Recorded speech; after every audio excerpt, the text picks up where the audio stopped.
झारखंड में पहले चरण के चुनाव को लेकर के मतदान की प्रक्रिया संपन्न हुई। वहीं दूसरे तरफ दूसरे चरण के चुनाव को लेकर के चुनाव प्रचार काफी जोरों पर है। ऐसे में तमाम राजनीतिक दल जो है अपनी पूरी ताकत लगा रही है।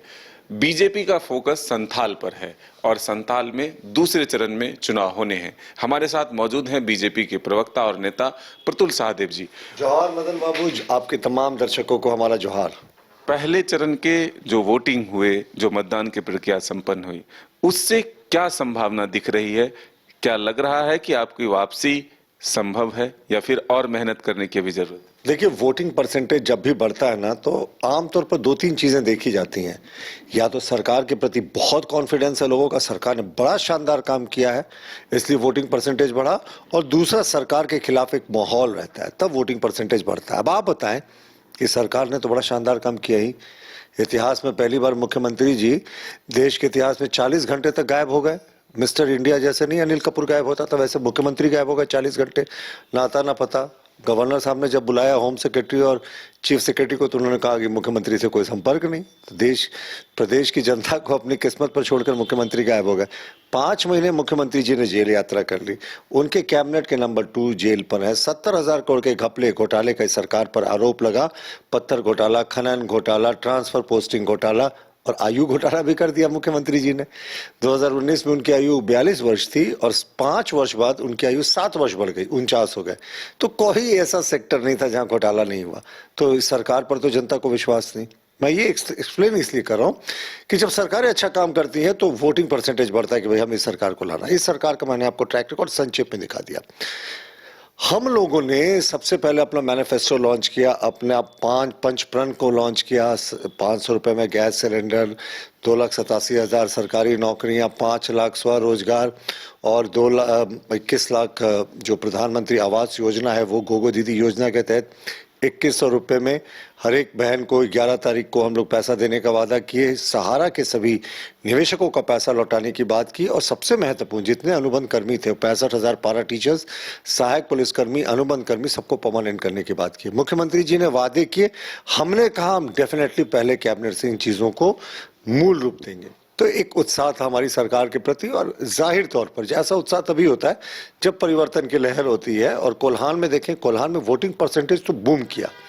उसका सबसे बड़ा कारण जो विश्लेषक हैं वो बताते हैं कि जिस तरीके से कोल्हान के एक आदिवासी के बेटे चंपई सोरेन का अपमान किया मुख्यमंत्री रहते हुए, उनको 5 ही महीने के बाद जबरन मुख्यमंत्री पद से हटा दिया, तो कोल्हान की जनता अपने बेटे का अपमान नहीं भूली थी। प्रदेश के आदिवासी भी इसका बदला लेना चाहते थे और बाकी जगह भी यही स्थिति थी। सरकार में अराजकता चरम पर थी। 7,400 रेप केसेस, बांग्लादेशी घुसपैठिए। अब तो हम इधर की बात कर ली, अब फोकस शिफ्ट कर रहा है मदन जी संथाल। और संथाल में घुसपैठिया सबसे बड़ा मुद्दा है। डेमोग्राफी कैसे बदल गई बताने की जरूरत नहीं है। 1951 में 44% आदिवासी थे।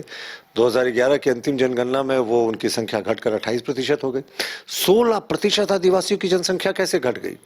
और उसके अलावा मुसलमानों की जनसंख्या 9% थी संथाल में 1951 के सेंसस में।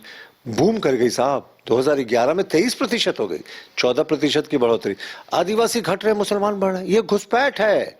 और 1951 से 2011 के बीच में 85% समय केंद्र में कांग्रेस की सरकारें थी, बीएसएफ उनके जिम्मे थी। मैं बस सम अप कर रहा हूं। तो घुसपैठ बहुत बड़ा संथाल में मुद्दा है। आदिवासी बेटियों को टारगेट करते हैं, लव जिहाद करते हैं, लैंड जिहाद करते हैं, पॉलिटिकल जिहाद करते हैं। और अब सरकार तो सरकारी जिहाद कर रही है। अब्दुल मीर ने, माफ कीजिएगा, गुलाम मीर ने क्या कहा? कांग्रेस के प्रभारी जो कश्मीर के विधायक हैं, उन्होंने कहा हम सरकारी योजनाओं का लाभ देंगे घुसपैठियों को, हमारी सरकार आएगी तो। यानी 500 रुपए, 450 रुपए में सिलेंडर देंगे। ये घुसपैठिए जो देश के नागरिक नहीं है, उनको अब देश की सरकार की किसी योजना का लाभ कैसे दे सकते हैं? तो जो हम हमेशा कहते थे कि सरकार में घुसपैठियों को दामाद का दर्जा प्राप्त है, जो गुलाम मीर है ना, उन्होंने ठप्पा लगा दिया मदन जी, कह दिया घुसपैठियों को 450 रुपए में सिलेंडर देंगे। ये वही बांग्लादेश का घुसपैठिया अब्दुल है जिसने झारखंड की आदिवासी बेटियों को मोह जाल में फांसकर लव जिहाद किया, उसके बाद जमीनों पर कब्जा किया, आदिवासी की जमीनों पर, और इन बेटियों को खड़ा करके मुखिया पार्षद बनाया और सत्ता भी उसने हड़प ली। अब एक चीज समझने की कोशिश करेंगे कि ग्रामीण क्षेत्रों में वोटर्स की संख्या, वोट के प्रतिशत बढ़े हैं, जबकि एक माना जाता है कि बीजेपी का वोटर शहर में होता है, शहर में जो वोट पड़ते हैं वो बीजेपी के पक्ष में। पहले समय की बात कर रहे हैं हम। 3 बार अगर केंद्र में सत्ता में लगातार रहे तो ये ग्रामीण और ये शहर की मिथ्या को तो हमने बहुत तोड़ दिया, बहुत पहले तोड़ दिया। अब अगर हम लगातार सीटें जीतते हैं, पूरे देश में जीतते हैं, तो ये शहर और ग्रामीण क्षेत्र सबके वोटर से, ये एक अपोजिशन जो वाला बनाया गया परसेप्शन है, भाई ग्रामीण क्षेत्र के लिए जो हमारी योजना है, सिलेंडर योजना की बात करें, उज्ज्वला योजना, सबसे ज्यादा वहीं के लाभुक हैं ग्रामीण क्षेत्रों के।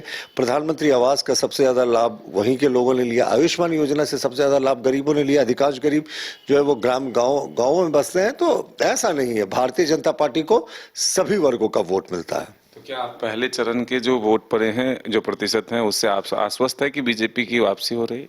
मैंने आपको बताया ना कि ज्यादा वोट पड़ता कब है, या तो सरकार के प्रति कॉन्फिडेंस है, जो कि हेमंत सरकार झारखंड के इतिहास की सबसे भ्रष्ट सरकार है, उसके प्रति कॉन्फिडेंस तो होने से रहा, या दूसरा तब जब सरकार जनता परिवर्तन चाहती है, और जनता परिवर्तन चाहती है।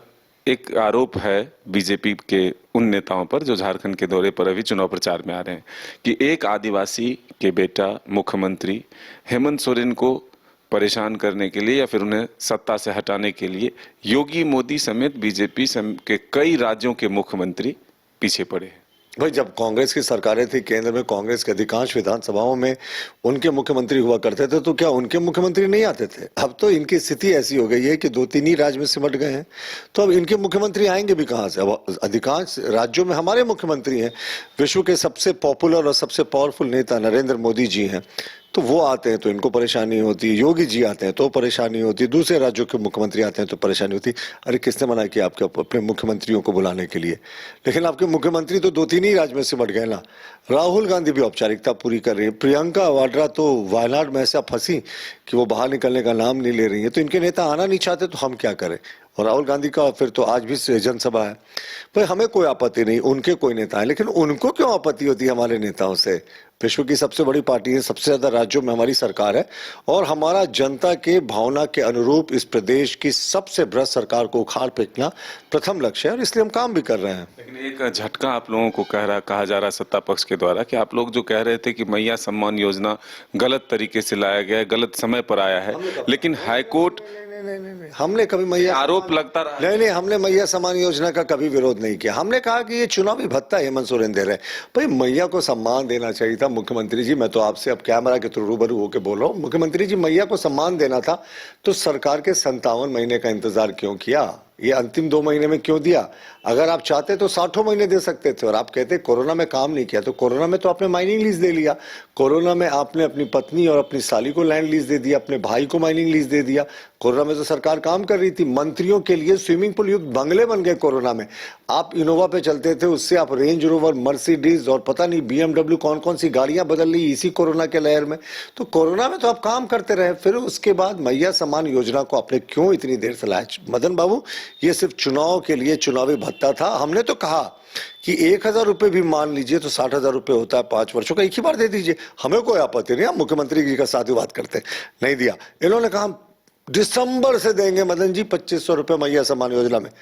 वो कहावत है ना बिहार में, ना 9 मन तेल होगा ना राधा नाचेंगे, उसमें मुख्यमंत्री ही नहीं रहेंगे। हमारी गोगो दीदी योजना पहले कैबिनेट से पहले महीने से 60 महीने तक 2100 रुपए का लागू रहेगा। मुख्यमंत्री जी जनता को ठग रहे हैं। जनता जानती है इनका जो एक्चुअल कैरेक्टर है कि ये सिर्फ वादा खिलाफी करने वाले लोग हैं। ना बेरोजगारी भत्ता मिला बेरोजगारों को, ना 2000 रुपये चूल्हा भत्ता मिला, ना गरीबों को 72,000 रुपये का प्रति वर्ष जो अनुदान देने की बात थी वो मिला, ना हर एक प्रखंड में कोल्ड स्टोरेज खुला। और विधि व्यवस्था की क्या स्थिति है मैं बता चुका हूँ। तो इस हाल से क्या उम्मीद है? संथाल में हम बहुत अच्छा प्रदर्शन करेंगे। मैंने कहा ना कि गुरुजी कई बार वहां चुनाव हार चुके हैं। जो कहते हैं संथाल हमारा अभेद दुर्ग है। अभेद दुर्ग कितना है ये पता चल जाएगा इस बार जिस तरीके से आपने बांग्लादेश से आए घुसपैठिए अब्दुल को खुश करने के लिए सारी सीमाएं तोड़ दी। अब तो गुलाम मीर कह रहे हैं कि अब्दुल को सिलेंडर देंगे, बांग्लादेश का अब्दुल को। तो ये देशद्रोह की बात है। जो देश का, आप खुद सोचे, दर्शकों से भी मैं आग्रह करता हूं कि जो गुलाम मीर ने बयान दिया, कांग्रेस के प्रभारी हैं, कश्मीर से विधायक हैं, ये बहुत ही खतरनाक बयान है। जो व्यक्ति देश का नागरिक नहीं है उसको कह रहे हैं देश की और राज्य की योजनाओं का लाभ देंगे। ये देशद्रोह की बात है और ये यहाँ के स्थानीय आदिवासियों के मूलवासियों के और मूलवासी मुसलमानों के हितों पर कुठाराघात है, क्योंकि ये बांग्लादेश से आया घुसपैठिया अब्दुल जो है ना, वो स्थानीय मुसलमानों के लिए 15 सूत्री कल्याण योजनाएं हो या मुसलमान बच्चों के लिए स्कॉलरशिप योजना, उसको हथिया लेता है। तो हमें सावधान रहना बांग्लादेश से आए अब्दुल को। मदन बाबू, कान पकड़कर इस अब्दुल को हम बाहर निकालेंगे। तो बिल्कुल पहले चरण के चुनाव और वोटिंग प्रतिशत से काफी उत्साहित हैं बीजेपी के नेता। उम्मीद है कि जो सबसे बड़ा मुद्दा इस बार के चुनाव में बनाया गया, बांग्लादेशी घुसपैठिए, उसका असर भी दूसरे चरण के चुनाव में देखने को मिलेगा। अब देखना होगा कि आने वाले दिनों में जब 23 को चुनाव के परिणाम आते हैं, वो किसके पक्ष में आते हैं, राज्य की जनता किसे अपना आशीर्वाद देती है। अपने सहयोगी विकास के साथ Madan Singh, news bioscope Ranchi. Janvi ceramics से करें टाइल्स, ग्रेनाइट, सैनिटरी वेयर की 50,000 से अधिक की खरीदारी और पाए 5 खास कूपन के जरिए जीएसटी काटकर 4 साल के अंदर पूरी राशि वापस। जानवी सिरामिक, हुर मोड़, डाल्टनगंज, शाहपुर रोड, गढ़वा, झारखंड। शर्तें लागू। जहां 27 वर्षों के सफर में 17,000 से भी अधिक छात्रों ने डॉक्टर एवं इंजीनियर बनकर भरे सफलता की ऊंची उड़ान। जहां साधारण छात्र भी झारखंड टॉपर्स बनकर बना रहे इतिहास। दूरदर्शी शिक्षाविद श्री विपिन सिंह के मार्गदर्शन में मेडिकल एवं इंजीनियरिंग के लाखों छात्रों के लिए आशा की किरण के रूप में गोल, नेशंस लीडिंग इंस्टीट्यूट।